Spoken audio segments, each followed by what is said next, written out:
Cool. Right, listen, we're going to go straight into it. So, firstly, thank you for taking the time to speak around eight boxing. And just for everyone who's listening here, I am joined by Jay Opetaia, who is debatably the best cruiserweight champion on the planet right now. And we're just going to discuss some of the mechanics of that and also what Jay's been up to. So, listen, you beat Maurice Breedis to be in 2012 to become the IBF World Cruiserweight Champion.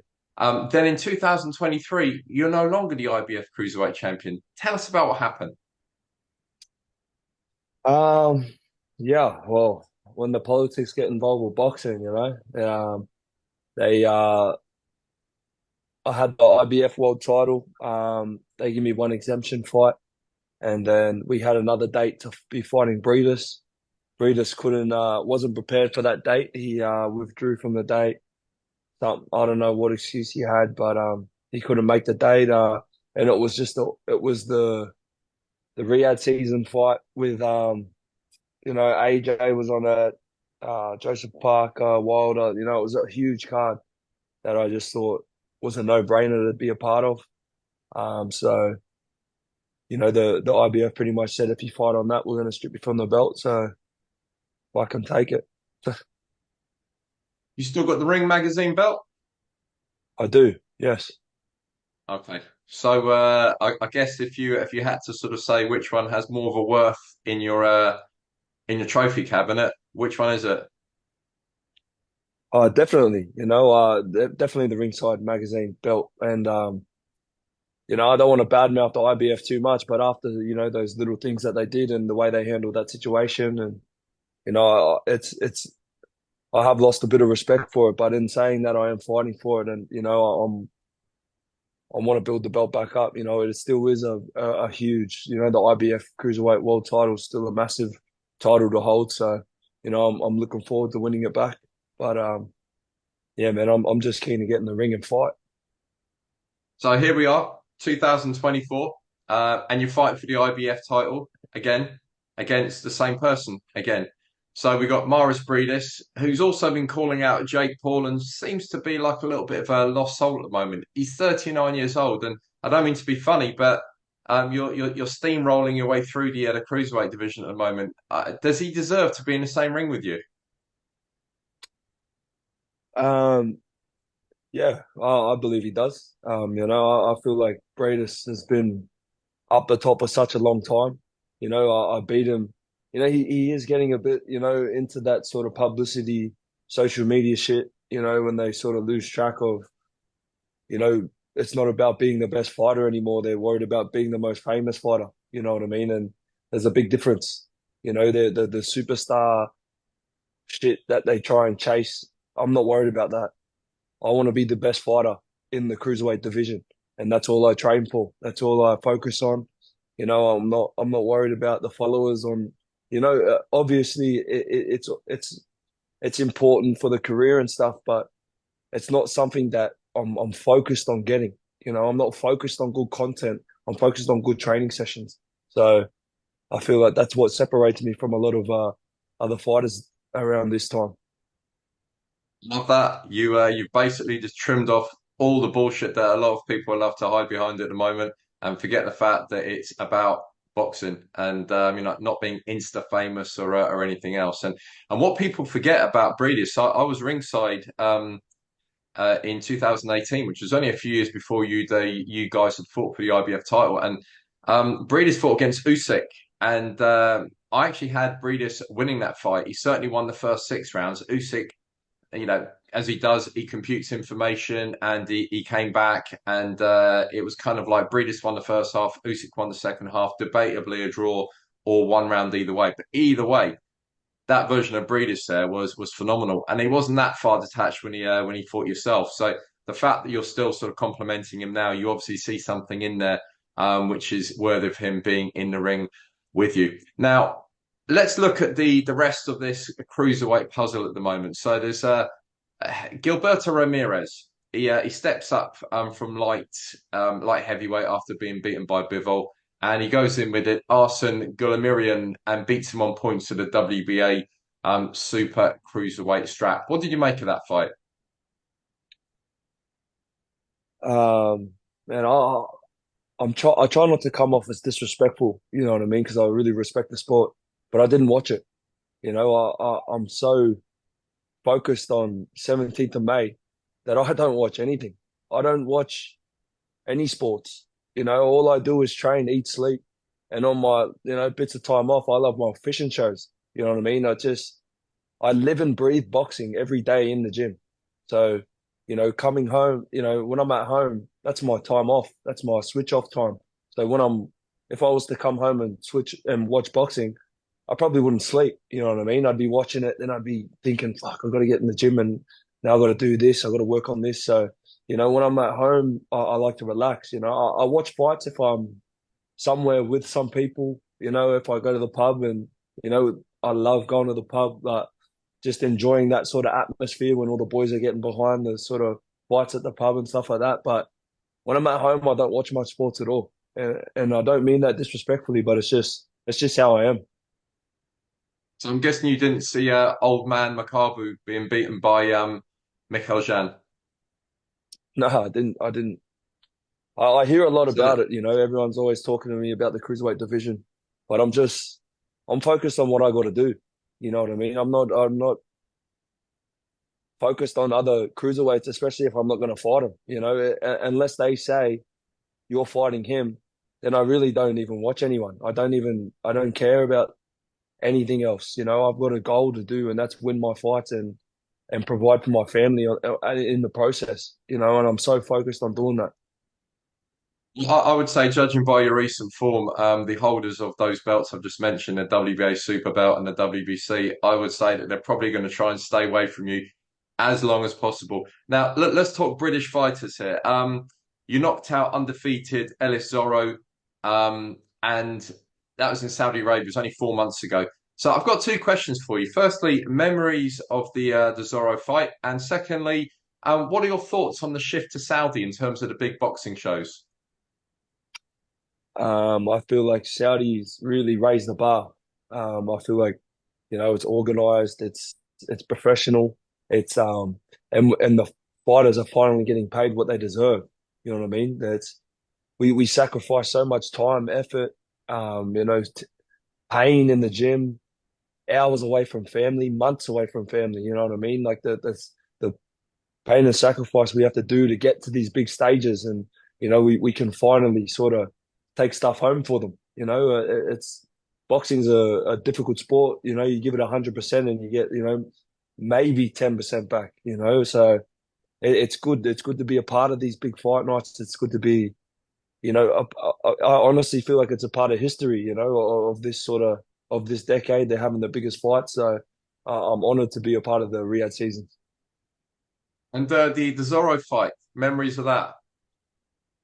Yeah, I treat it like any fight. I took it seriously. I just, I train for the best versions of people. You know what I mean? I train for the version I haven't seen yet. I get an idea, and when I found out I was fighting Zorro, we watched a little bit, and then my coach watches a fair bit, and then he comes to the gym, and we set a game plan, and when it comes time to the fight, we execute. I'm happy I got to go in there and come out uninjured, and we roll straight into the next fight. Listen, you're a modest man. So let's talk about more British fighters here. We've got Chris Billiam-Smith, who holds a WBO version of the title. Now, his last fight was against Masternak, and up to the point of the stoppage, he was down on the cards, and he seemed to be struggling in that fight. Did you catch any of that fight at all? I did watch a little bits of it on social media. It come up. I haven't watched it from the start to finish, but I got told it was an awkward fight. Um, but that's one thing that I really want to do in my career is win that WBO belt. I want that WBO around my waist. Um, and I feel like once Breedis is out of the way and we take care of business on May 17th, I feel like that's very possible. So Chris, he's very loyal to his hometown, and no doubt would love to have a big fight with you in his home stadium, Bournemouth, I believe it is, football club. Is that something you might be interested in? Hey, I feel like he's had his hometown fights. You know what I mean? Everyone wants a hometown fight. I want a hometown fight in Gosford Stadium. You know, I've been screaming that from the day dot. You know, what does he like? What cards does he bring to the table that others don't? I feel like we should meet in mutual grounds in Saudi Arabia. You know, or we should meet in mutual ground somewhere else. You know, why does he have? If it has to, and he just refuses to fight outside of home, fine. I'll come earn the respect there. You know what I mean? And that's what I'm about. I always say I'm not there to disrespect. I'm there to earn respect. And I've seen these fans. You know that loyalty, that passion. I love it. You know what I mean? That's the stuff our sport needs. That's the stuff every sport needs. So to go there and beat him fair and square, and to raise that belt, put it around my waist in front of his home crowd respectfully, well, I want them all chanting my name after that. You know what I mean? In a respectful way, and that's what boxing's all about. We fight, we earn respect, and we move on to the next. So the last couple of fighters there from the UK, you got Lawrence Okoli, who Chris beat to get the WBO. But there's the boogeyman, as I'm calling him. He's like the sort of Ken Norton of the cruiserweight division. Who he's in a bit of an unknown quantity, but he does have good track history, and albeit he's been semi-inactive, is Richard Riakporhe, who is the only blemish on Chris Billiam-Smith's record. And I said it years ago that if Richard Riakporhe had fought against Lawrence Okoli, that Richard would have won the fight then. Big guy, 6'5", good technician, got power to go with it as well. How about that fight if that was thrown at you? Huge fight. Yeah, why not? I believe I think Willem Smith and Riakporhe should have a fight, and I'll fight the winner of that. That sounds like, I just firstly, that sounds like good business sense, but also, again, coming back to where we started the interview, you're here for the sport. You want to see the best fight and the best, and you want the undisputed to basically rule the roost. So, is 2024-25 going to be the undisputed years for you? I'm hope so, man. And one thing that I will say is I did see an interview about Riakporhe talking about a tournament. He bring up the words of a tournament, like everyone comes, the top guys fighting it. I reckon that's the best idea. You know what I mean? I miss those days. I miss the days of being an amateur, rocking up to a tournament. Everyone fights in the best league. You know what I mean? The winners, you don't argue. It is what it is. We all fight, we all win, and respect's earned. So I would love for a tournament to happen in the cruiserweight division. I feel like we've got some top cruiserweights at the moment. So yeah. We're going to have to tag in Turkey into the podcast when it goes live, and which will be very soon. And just because I'm a massive massive fan of exactly what you just said there, back in the late sort of 2000s there when they had the Super Six tournament for the super middleweight division, and then there was the World Boxing Super Series where they had the various weight divisions as well in there, where you get a few underdogs which come through, the likes of Andre Ward, who then became sort of superstar. And then you've got the champions holding all the trinkets, which can come together and someone can walk away undisputed. So yeah, let's see a tournament. Last couple of questions here. So you sparred Tyson Fury. What's he like as a person, and what was he like in the ring? Um, Man, it was a great experience. I'm grateful for the invite. I'm grateful for the time I had over there. It's all learning. This is what we're in the sport to do, and just to be surrounded by other world champions and other animals in the gym. He trains hard. He has a crack. I know his body type might seem otherwise, but and especially for this fight, I see him digging deep. You know what I mean? He's good. He's not bad. That's why he's up the top for such a long time. So it was uh it was a pleasure to sort of share the ring with him. I remember, a couple of years ago, I was running on a treadmill in my local gym back on the Central Coast. Didn't have a fucking cracker, you know what I mean? And I was running on a treadmill at like would have been about like 9:30 at night, just doing my road run or my treadmill run, just watching him fight, and then 5 years later, I'm in the ring. I'm sharing the ring with him. I'm getting called up to for his sparring. And so it's leveling up. It's where I need to be. It's surrounded by other people that have the same goals, and yeah, it's all positive. You know what I mean? I know a lot of negative stuff come out of that, but it's just I found it pretty shit how they all did that. Like a lot of negative stuff come out of the best cruiserweight and one of the best heavyweights working together, and all that was shared about it was negative. You know what I mean? So it is what it is. We can't control what the media tries to portray, but man, I got a lot of respect for Tyson Fury, and man, I would love to be there again. But unfortunately, I got to focus on my own camp. I got to focus on my own fight. He's a complete different fight, style to what I need to get ready for. So, yeah, So, who wins, Fury or Usyk, and how does it happen?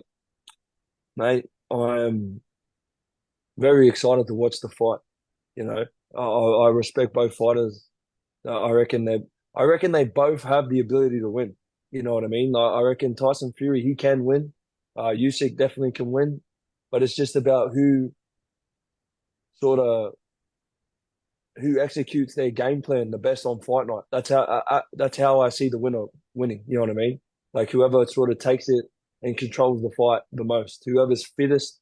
You know what I mean? There's going to be a lot of punches thrown for a heavyweight fight. I feel in that fight, so I feel like that fight is going to be won in the gym before they get in that ring, and then they're going to have to display it. That is an expert analysis, and for any whether it be the Zone, BT Boxing, etc., get this man on the microphone. He knows exactly what he's talking about, and he executes a great strategy there. Listen to Jay Opetaia, he knows what he's talking about. Final question. Listen, you've got 19 knockouts on your resume. You're a heavy-handed fighter, but also a very intelligent fighter. So, what are we going to expect when you fight against Breedis? Um, I honestly feel like you guys haven't seen the best version of me. You know what I mean? I'm only progressing. I'm getting stronger, fitter, faster. 28 now. You know what I mean? I'm just hitting my peak type of thing. You know what I mean? Like I feel good. I feel strong. Um, I feel strong, but I'm still got that ring IQ. I'm not gonna chase the power shots. They're just gonna come. But I'm excited. I'm also excited to see how he comes out. You know what I mean? I want to work off his body presence. Make him make mistakes, open holes. So, we adapt in the ring. That's what champions do. Amazing. Listen, Jay, thank you so much for taking the time to speak to Round Day. All the very best with the balance of the training camp, and hopefully we can catch up on the other side. Thank you very much. Appreciate your time. Thank you.